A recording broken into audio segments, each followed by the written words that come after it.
26 नवंबर एहतजाज केस इंसदाद दहशतगर्दी अदालत इस्लामाबाद में पीटीआई रहनुमाओं की जमानत की दरखास्तों पर समाअत हुई। अदालत ने पीटीआई एमएनएस और रहनुमाओं को 23 जुलाई तक गिरफ्तारी से रोक दिया है। पीटीआई रहनुमाओं की जमानत कबल गिरफ्तारी में 23 जुलाई तक के लिए तौसी कर दी गई।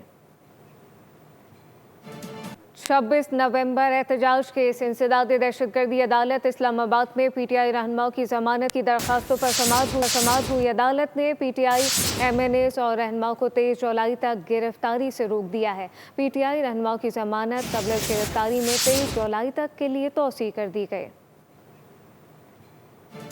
26 नवंबर एहतजाज केस इंसदाद दहशतगर्दी अदालत इस्लामाबाद में पीटीआई रहनुमाओं की जमानत की दरखास्तों पर समाअत हुई। अदालत ने पीटीआई एमएनएस और रहनुमाओं को 23 जुलाई तक गिरफ्तारी से रोक दिया है। पीटीआई रहनुमाओं की जमानत कबल गिरफ्तारी में 23 जुलाई तक के लिए तौसी कर दी गई।